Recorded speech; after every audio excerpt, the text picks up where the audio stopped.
मेरा नाम ज़ुहैब अहमद है और मैं हूँ आपका मैथमेटिक्स का टीचर। हमने 9th क्लास के लेक्चर सीरीज़ का आगाज़ किया हुआ है। इसका प्रीवियस लेक्चर मैंने आपको इंट्रोडक्शन के मतलब दिया था कि मैट्रिसेस और क्या होते हैं, इनकी हिस्ट्री क्या है और ये क्यों बनाए जाते हैं। आज हम एक्सरसाइज 1.1 का आगाज़ करने जा रहे हैं, लेकिन इसके लिए ज़रूरी है कि आपने मेरा इंट्रोडक्शन लेक्चर लाजमी लिया हो। तो जिस स्टूडेंट ने मेरा वो इंट्रोडक्शन लेक्चर नहीं लिया, उसका लिंक मैं इस डिस्क्रिप्शन के अंदर दे दूँगा। आपने वो लाजमी मेरे इस लेक्चर को लेना है और उसके बाद क्या नाम इस लेक्चर के ऊपर मूव करना है। तो स्टार्ट करते हैं एक्सरसाइज 1.1। एक्सरसाइज 1.1 का क्वेश्चन नंबर 1 है हमारे पास, find the order of the following matrix. Question number 1 क्या कहता है, फाइंड the order of the following matrices। हमने ये जो नीचे 10 दर्जन मैट्रिसेस दिए गए हैं, इनके हमने ऑर्डर निकाला। पहला मैट्रिक्स है 8 2 3 5 6 2 3 -5 6। ये मैट्रिक्स A है, हमने इसका ऑर्डर निकालना है। मैंने आपको प्रीवियस लेक्चर के अंदर ऑर्डर ऑफ मैट्रिक्स निकालना सिखाया, जिसमें ऑर्डर ऑफ मैट्रिक्स के अंदर हमने करना क्या होता है, हमने ये बताना होता है कि इस मैट्रिक्स के अंदर कितनी रोज हैं और कितने कॉलम्स हैं। तो चलिए फाइंड करते हैं इसमें कितनी रोज और कितने कॉलम्स हैं। सबसे पहले ये हॉरिजॉन्टल लाइन देखें। जो हॉरिजॉन्टल लाइंस होती हैं वो होती हैं रोज। अब ये एक हॉरिजॉन्टल लाइन है, तो ये रो 1 आ गया, ये दूसरी हॉरिजॉन्टल लाइन है और ये रो 2 आ गया। इसी तरीके से ये वर्टिकल कॉलम देखें, ये कॉलम 1 आ गया और ये वर्टिकल कॉलम 2 आ गया। तो इसमें कितनी रोज और कितने कॉलम से चला पता, ये एक 2/2 का 2/2 का एक मैट्रिक्स है। और मैंने आपको हमेशा बताया, हमेशा हम पहले रोज लिखते हैं, फिर उसके बाद कॉलम्स लिखते हैं। तो हमेशा पहले रोज लिखनी है, पहले फिर कॉलम्स लिखनी है। तो ये 2/2 का एक मैट्रिक्स है। इसी तरीके से सेकंड पार्ट पे बी पे भी हमारे पास एक मैट्रिक्स है 2 0 3 5। ये एक मैट्रिक्स है। तो इसके भी देखें हमारे पास एक रो, दूसरी रो 1 रो 2, दो रोज हैं, दो ही कॉलम हैं, कॉलम 1 कॉलम 2। तो ये भी 2/2 का एक मैट्रिक्स है। इसी तरीके से इसके क्वेश्चन नंबर सी के ऊपर आ जाए, 2 और 4। इसको बल्कि थोड़ा सा अगर लिखें 2 और थोड़ा गैप ताकि 24 ना लगे। अब इसमें देखें कितनी रोज है। इसमें देखिए ये एक रो है, इसमें रो कितनी है 1, दूसरी रो तो कोई नहीं है। कॉलम कितने हैं, ये कॉलम, एक कॉलम और एक कॉलम दूसरा कॉलम। तो इसमें ये एक 1/2 का एक मैट्रिक्स है। इसमें 1 रो है और 2 कॉलम्स है, तो ये 1/2 का एक मैट्रिक्स है। इसी तरह इसके पार्ट डी के ऊपर अगर हम आए, डी में हमारे पास आ रहा है 4 0 6 4 0 6। अब इसमें रोज देखें कितनी, first row, second row, third row. इसमें 3 रोज हैं, कॉलम्स कितने, एक कॉलम। तो चला पता ये एक 3/1 का कॉलम मैट्रिक्स है इसका। इसके अंदर 3 रोज हैं और एक कॉलम। इसके बाद टी एल पे मूव करते हैं। हमने जैसे इसके अंदर ये बताना कितनी रोज और कितने कॉलम्स हैं, A B C D E।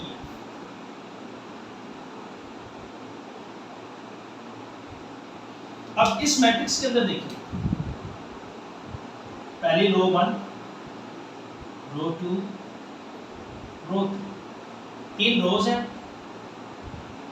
Column 1 और कॉलम 2 कॉलम, तो ये एक 3/2 मैट्रिक्स है। इसमें तीन रोज हैं और 2 कॉलम्स हैं। इसके बाद एफ पे बात करते हैं।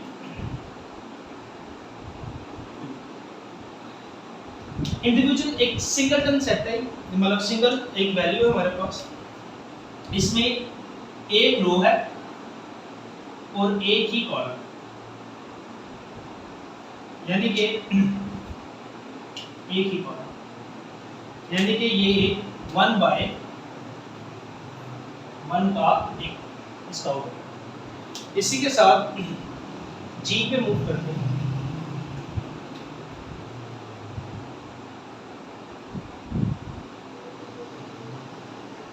जी है हमारे पास 2 1 2 3 2 4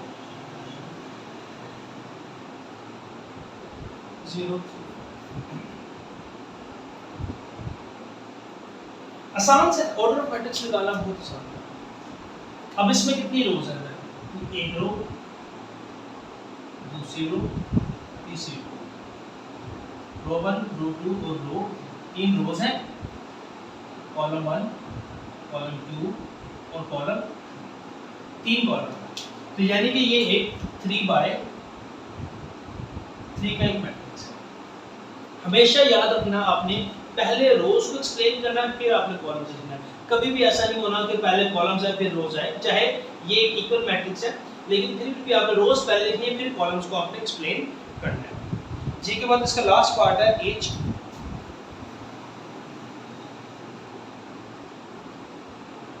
2 1 3 0 4 6। अब इसमें देखिए, इसमें कितनी रोज है? रो 1 रो 2 कॉलम 1 कॉलम 2 कॉलम, तो ये एक 2 रोज और 3 कॉलम्स, 2/3 का एक कॉलम। तो ये ऑर्डर ऑफ मैट्रिक्स हमने निकाल लिया, क्वेश्चन नंबर हमारे सामने सॉल्व हुआ। अब ये बहुत ही आसान सवाल है। ऑर्डर ऑफ मैट्रिक्स क्या होता है कि हमने ये बताना होता है कि मैट्रिक्स के अंदर कितनी रोज और कितने कॉलम्स हैं। ये सवाल शॉर्ट क्वेश्चन के लिए भी अहम है, लेकिन ज़्यादातर ये सवाल पेपर में एमसीक्यूज के तौर पर पूछा जा सकता है। मैं आपको एक्सरसाइज में साथ साथ बताता जाऊंगा कौन से सवाल शॉर्ट के लिए, कौन सा लॉन्ग के लिए, वो आप साथ साथ देखते रहिएगा। शॉर्ट के तौर पर भी 2 नंबर के लिए भी सवाल आ सकता है, लेकिन ये एमसीक्यूज के तौर पर भी पूछा जा सकता है। ठीक है, इसके बाद क्वेश्चन नंबर 2 को मूव करते हैं। Which of the following matrices are A?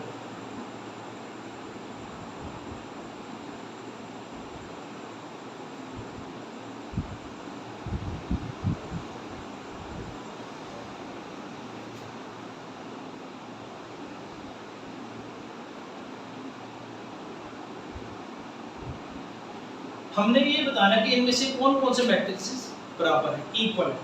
Equal matrix का कॉन्सेप्ट मैंने आपको प्रीवियस लेक्चर में मैंने दिया था।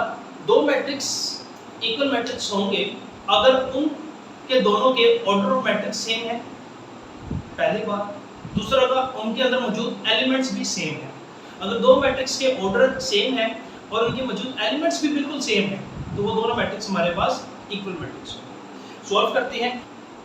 हमारे पास total A B C D E F G H I J, ये टोटल हमारे पास 9 मैट्रिसेस हैं। हमने बताना है इनमें से कौन कौन से मैट्रिसेस इक्वल है। मैंने आपको बताया इक्वल मैट्रिक्स होने के लिए 2 कंडीशंस, आपने 2 चेक पूरे करने हैं। इक्वल मैट्रिक्स होने के लिए आपने हमेशा ये 2 चेक पूरे करने हैं। पहला आपने ऑर्डर देखने, ऑर्डर सेम होने चाहिए। अगर 2 मैट्रिक्स का ऑर्डर सेम है और उनके अंदर मौजूद एलिमेंट्स भी सेम है, तो वो क्या होंगे हमारे पास इक्वल मैट्रिक्स होंगे। अब सबसे पहले हम पहला चेक देखते हैं, ऑर्डर ऑफ मैट्रिक्स। सब अभी हमने निकालना भी सीखा, हम चले यहाँ पे ऑर्डर भी निकाल लेते हैं। पहले सबके ना ऑर्डर निकाल लेते हैं, फिर उसके बाद हम देखते हैं कौन किसके इक्वल है। ए मैट्रिक्स से देखिए कितनी रोज, 1 रो 1 कॉलम, तो 1/1 का ये एक मैट्रिक्स है। कितनी रोज है? 1 रो 2 कॉलम्स है इसके अंदर, ये 1/2 का एक मैट्रिक्स है। ये देखिए, इसको जरा ध्यान से देखिए। अब देखिए 5 - 2 ये एक ही एंट्री है, तो 5 माइनस 2 3 हो जाएगा, और 3 में 1 रो और 1 कॉलम होती है, तो ये भी 1 बाय 1 का एक मैट्रिक्स होगा। अब इसमें कितने रोज है? 1 रो 2 कॉलम्स है, तो ये 1 बाय 2 का एक मैट्रिक्स है। इसमें कितनी रोज है? 2 रोज एंड 2 ही कॉलम्स है हमारे पास, ये भी 2 बाय 2 का एक मैट्रिक्स है। इसके अंदर 2 रोज 1 कॉलम है, तो ये 2 बाय 1 का एक मैट्रिक्स है। अब देखिए यहाँ पे इसको देखने वाला, अब देखिए 3 माइनस 1 ये एक ही एंट्री है, तो 3 माइनस 1 2 होता है, और 3 प्लस 3 6 होता है, ये 2 ओवर 6 हो जाएगा, जिसमें 1 रो और 2 रोज बन जाएंगी और 1 कॉलम बन जाएगा। इसी तरीके से देखिए ये 2 बाय 2 का एक मैट्रिक्स है, 2 रोज 2 कॉलम है। अब इसमें एक रो है और कॉलम 2 है, ये 3 एक कॉलम है, और 3 प्लस 2 5 हो जाएगा, ये कॉलम बन जाएगा, तो इसमें 1 रो और 2 कॉलम्स है। और ये देखें 2 प्लस 2 4, 2 माइनस 2 0, और 2 प्लस 4 ये एक एंट्री बन जाएगी, तो इसमें 2 रोज और 2 कॉलम। अब सबसे पहले हमें देखना है, हमने सबके ऑर्डर निकाल लिए। अब हम हर किसी के 2 चेक देखते जाएंगे, जिसके 2 चेक पूरे होते जाएंगे, इट मींस वो आपस में इक्वल मैट्रिक्स है। अब आपने देखना है 1 रो 1 कॉलम, 1 रो 1 कॉलम का एक मैट्रिक्स ये है हमारे पास। इसके अलावा और कहीं 1 रो 1 कॉलम का मैट्रिक्स नजर आ रहा है? जरा देखिए शाबाश, सी एक मैट्रिक्स है जो 1 रो 1 कॉलम। अभी सर जस्ट हम ऑर्डर देख रहे हैं, ऑर्डर के लिहाज से, और कोई है 1 रो 1 कॉलम का नहीं। अब ए और सी को जरा देखें, ए और सी। अभी मैंने एक नहीं लगाया बीच में, क्यों? क्योंकि अभी पहला चेक इनका मुकम्मल हुआ है कि ये दोनों के ऑर्डर क्या है? सेम है। इसमें 1 रो 1 कॉलम है, इसमें भी 1 रो 1 कॉलम। पहला चेक मुकम्मल हो गया, दोनों के ऑर्डर सेम है। अब दूसरा चेक देखिए एलिमेंट्स। अब 1 का एलिमेंट, ए का एलिमेंट क्या है? 3। अब ये क्या? 5 माइनस 2। अब 5 में से 2 निकालें, क्या होता है? 3। तो ये भी 3 है, ये भी 3 है, यानी कि अंदर एलिमेंट्स भी सेम होगा, यानी कि ये वाला चेक भी क्या हो गया? पूरा हो गया। तो इसके दोनों चेक पूरे हो गए, ए और सी के, यानी कि ए और सी आपस में इक्वल मैट्रिक्स है। ठीक हो गया? ओके, नेक्स्ट मूव करते हैं। अब बी पे है, बी का क्या? 1 बाय 2, 1 रो 2 कॉलम्स है, 1 रो 2 कॉलम का एक केस हमारे पास क्या आ गया? मैट्रिक्स आ गया। और 1 बाय 2 का क्या है? 1 बाय 2 का एक डी वाला भी है, 1 बाय 2, और 1 बाय 2 का आई वाला। तो ये हमारे पास 3 मैट्रिक्स है, बी आया, डी आया और आई आया, बी डी और आई। अब हम पहला चेक तो इनका मुकम्मल हो गया, क्योंकि इन तीनों के ऑर्डर सेम। अब एलिमेंट्स देखते हैं। बी का क्या है? 3 और 5, पहला एलिमेंट 3, दूसरा 5। डी का देखिए 5 और 3। अच्छा, इसमें देखिएगा मैंने बताया एलिमेंट सेम होने चाहिए, तो आगे पीछे भी एलिमेंट्स जिस एड्रेस के ऊपर है उसी एड्रेस के ऊपर होना चाहिए। पहले 3 आ रहा है, तो इसमें भी पहले मस्ट है तो 3 होना चाहिए, क्योंकि ये A11 प्लेस के ऊपर फर्स्ट कॉलम के ऊपर 3 है, यहाँ पे फर्स्ट कॉलम के ऊपर 5 है, तो दोनों के एलिमेंट सेम नहीं आ रहे। अब यहाँ पे फर्स्ट और सेकंड कॉलम पे हमारे पास 5 आ रहा है, यहाँ पे फर्स्ट और सेकंड कॉलम पे 3 आ रहा है, तो 3 और 5 और 5 और 3 दोनों के ऑर्डर तो सेम है, लेकिन दोनों के एलिमेंट सेम नहीं है। अब आई के साथ जरा देखिए, बी और आई को देखिए। बी का पहला एलिमेंट क्या है? 3, इसका भी पहला एलिमेंट 3 है, यहाँ तक तो ओके बात। इसका सेकंड एलिमेंट क्या है? 5, इसका सेकंड एलिमेंट देखें क्या है, मतलब 1 रो सेकंड कॉलम पे 3 + 2 5, 3 + 2 चाहे प्योरली 5 लिखा हो नजर नहीं आ रहा है, लेकिन 3 + 2 क्या होता है? इक्वलेंट 5 की इक्वलेंट है, तो यानी कि चला पता ये डी यहाँ से हम निकाल देंगे, डी यहाँ से निकाल देंगे, क्योंकि डी के लिए चेक पूरा नहीं होता और बी के लिए चेक दूसरा वाला हमारा पूरा होगा, यानी कि बी और आई आपस में इक्वल मैट्रिक्स है। ठीक हो गया? अब इसके बाद देखते हैं 2 बाय 2 का।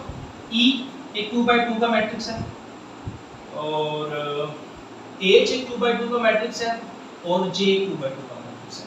तो लो जी, इनके भी ये तीनों मैट्रिक्स के पहला चेक पूरा हो गया, यानी कि ऑर्डर ऑफ मैट्रिक्स सेम है। अब इसके बाद देखते हैं इसके आगे, हम लिख लेते हैं यहाँ पे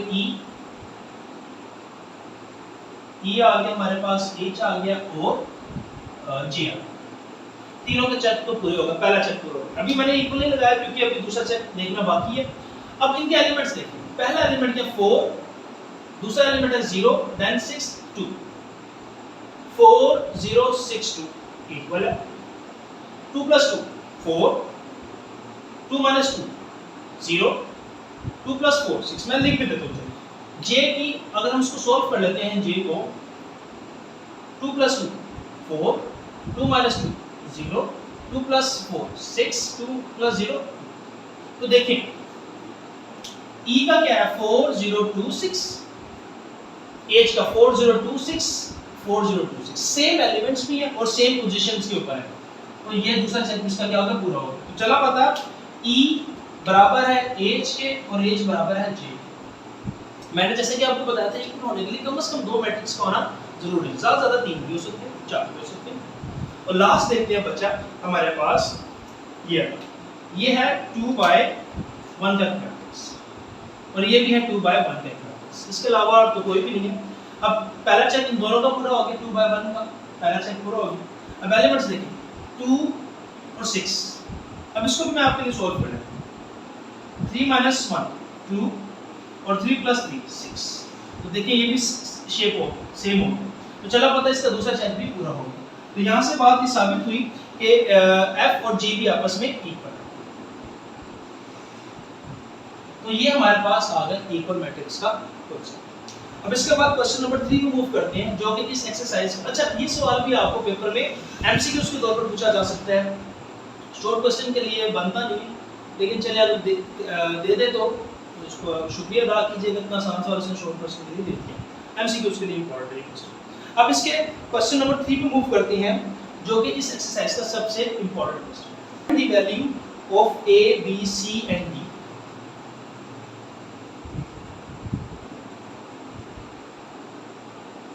find the value A B C and D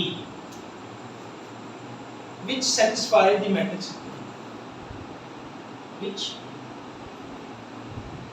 satisfy the matrix, अगर वो मैट्रिक्स की इक्वेशन को सेटिस्फाई कर रही है तो हमने A B C और D की वैल्यू को फाइंड करना। तो क्वेश्चन मैं आपके साथ लिख देता हूँ। क्वेश्चन हमारे पास है A + C, A + C, C - 1, A + 2B, 4D - 6 is equal to 0 - 7, 3 और 2B। इस बहुत इंपॉर्टेंट क्वेश्चन है, लॉन्ग के तौर पर ही पूछा जा सकता है सवाल। इस एक्सरसाइज में अगर कोई सवाल लॉन्ग के तौर पर आ सकता है वो क्वेश्चन नंबर 3 ही आ सकता है। अब कहता है हमने सवाल को जरा अच्छे तरीके से रीड करना, क्योंकि आपने सवाल को रीड कर ले तो आधा सवाल यहीं भी सॉल्व हो जाता है। फाइंड का मतलब तलाश करना, the value of A B C and D, मतलब मेन सवाल क्या, हमने A B C और D की वैल्यू को फाइंड करना है, which जो कि सेटिस्फाई का मतलब फुलफिल करे किसको, द मैट्रिक्स इक्वेशन। अगर वो मैट्रिक्स के इक्वेशन को क्या करती है, सेटिस्फाई कर। सेटिस्फाई का मतलब ये है कि अगर ये दोनों मैट्रिक्स के बीच में साइन किसका आ रहा है, इक्वल का आ रहा है। अगर ये दोनों मैट्रिक्स आपस में बराबर है तो हमने A B C D की वैल्यू को फाइंड करना है। मैंने आपको बताया अगर दो मैट्रिक्स आपस में बराबर है, वो ये पूछ नहीं रहा कि अगर बराबर हो, वो ये बता रहा है कि दोनों बराबर हैं। अगर ये दो मैट्रिक्स आपस में बराबर हैं तो पहले नंबर बात दोनों के ऑर्डर क्या होंगे, सेम होंगे। देखिए इसमें भी 2 रोज है 2 कॉलम, इसमें 2 रोज 2 कॉलम। पहली बात, पहली कंडीशन सेटिस्फाई होगी। दूसरा देखें एलिमेंट्स भी सेम। अब देखें ये A और C ये कोई नंबर्स नहीं है, ये वेरिएबल्स हैं। अब A और C की वैल्यू क्या है ये तो फाइंड करना है। लेकिन हमें ये पता है A + C 0 के बराबर होगा, क्योंकि फर्स्ट एलिमेंट है, फर्स्ट और फर्स्ट कॉलम में है। फर्स्ट और सेकंड कॉलम एलिमेंट देखें A + 2B ये -7 के बराबर होगा, सेकंड के बराबर होगा, C - 1 3 के बराबर होगा और 4D - 6 2D के बराबर। यहाँ से हमें एक सॉल्व करने का एक स्टार्टअप मिल रहा है, तो यहीं से हम क्वेश्चन का आगाज लेंगे। हमें पता है as they are equal matrix so A + C must be equal to 0। इसको हम इक्वेशन नंबर 1 का नाम दे देते हैं। A + 2B ये बराबर होगा -7 के, क्योंकि ये इक्वल मैट्रिक्स है, सेकंड एलिमेंट सेकंड के बराबर होगा। और C - 1 ये बराबर होगा 3, क्योंकि ये इक्वल मैट्रिक्स है। इस तरीके से 4D - 6 ये बराबर होगा 2D के, ये इक्वेशन नंबर 4। ये हमने 4 इक्वेशंस बना ली। इन चारों इक्वेशन से ही हमने A B C D की वैल्यू को फाइंड करना है। अब अगर हम देखें इक्वेशन नंबर 1 को लेके चलते हैं, A + C = 0, तो यहाँ से हमारे पास सॉल्व होने का कोई वे नजर नहीं आ रहा। इसी सेम सिचुएशन सेकंड के साथ है, क्योंकि ए और सी बी दोनों अननोन वेरिएबल्स हैं, यहाँ पर भी ए और सी इक्वेशन नंबर 1 दोनों अननोन वेरिएबल्स हैं। सी थर्ड इक्वेशन देखिए c -1 that is equal to 3। यहाँ पे एक अननोन वेरिएबल है, बाकी दो कांस्टेंट है।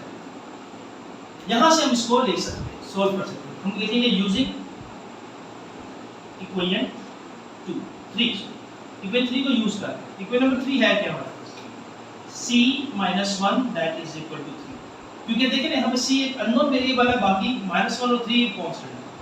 अब -1 इक्वल से दूसरे पे जाके क्या हो जाएगा, प्लस हो जाएगा। ये मैथमेटिक्स का रूल है, -1 इक्वल से दूसरे पे जाके प्लस हो जाता है। c that is equal to 3 + 1 4। तो लो जी पहली कामयाबी हमारे पास हासिल हुई, हमारे पास c की वैल्यू निकली। उसका क्वेश्चन ये था a b c और d की वैल्यू निकालनी। उसने ये नहीं कहा था कि फर्स्ट a की निकाले देन b की देन c। हमने a b c d की वैल्यू निकालनी, पहले जिसकी आ जाए कोई इशू नहीं। अब ये जो c की वैल्यू आई है, इस अंदर c की वैल्यू इक्वेशन नंबर 1 के अंदर अगर मैं प्लेस कर दूं, पुट कर दूं, तो मैं यहां से a की वैल्यू भी निकाल सकता हूं। तो हम क्या करते हैं, a + c that is equal to 0। हम यहां पे चाहे लिख भी लेंगे using equation number using equation 1 को यूज कर। अब क्या कर रहे हैं हम, इक्वेशन 1 लिख ली। अब c की वैल्यू को इसमें पुट करते हैं, पुट c या पुटिंग c कुछ भी लिख दो इन इक्वेशन 1 इक्वेशन 1 का पुट। तो क्या है इक्वेशन नंबर 1, a c की वैल्यू क्या है हमारे पास 4 दैट इज इक्वल टू 0। तो a that is equal to +4 का के 0 - 4 then a is equal to -4, क्योंकि a 0 में जब भी हम -4 को ऐड करें तो आंसर हमारे पास -4 आएगा। 0 उसके मैग्नीट्यूड को चेंज नहीं करता, ये 0 की एक प्रॉपर्टी है। तो लो जी हमारे पास सेकंड कामयाबी हासिल हो गई, हमारे पास a की वैल्यू भी आ गई। अब मैं अगर इस a की वैल्यू को इक्वेशन नंबर 2 के अंदर पुट कर दूं, तो मैं यहां से b को भी निकाल सकता हूं। तो यहां पे चलो मैं डायरेक्टली लिख देता हूं, पुट। अच्छा ये स्टेप आपने इसके नीचे करना है, क्योंकि मेरे पास जगह थोड़ी इसलिए मैं इसके आगे कर रहा हूं। Put a in equation 2, equation 2 के अंदर पुट करेंगे a + 2b that is equal to 7। ये इक्वेशन 2 लिख दी मैंने। a की वैल्यू क्या है -4 + 2b that is equal to 7। अब देखिए मैथमेटिक्स का रूल है, पहले कांस्टेंट को एक तरफ कर लेते हैं सारे। हम -4 इधर आके क्या हो जाएगा, +4 हो जाएगा। 7 + 4 क्योंकि -4 का आगे +4 हो गया, तो 2b that is equal to 7 + 4। अच्छा सॉरी -7 लिखो है ना, -7 लिखो। यहाँ पे -7 नहीं लिखा, यहाँ -7 लिखूंगा, यहाँ भी -7 लिखूंगा, यहाँ भी। ओके तो -3 + 4 that is equal to -7 + 4 that is equal to -3 और b that is equal to 2 उधर मल्टीप्लाई करके डिवाइड हो जाएगा, तो -3/। तो देखिए हमारे पास ये दूसरी कामयाबी भी हासिल हो गई, हमारे पास b की वैल्यू भी आ गई। इसके बाद लास्ट रह गया क्या हमारे पास d। अब d हमारे पास सिर्फ एक इक्वेशन के अंदर यूज हुआ, वो इक्वेशन नंबर 4 के अंदर। हम यहीं से इसको निकालेंगे यूजिंग इक्वेशन नंबर 4।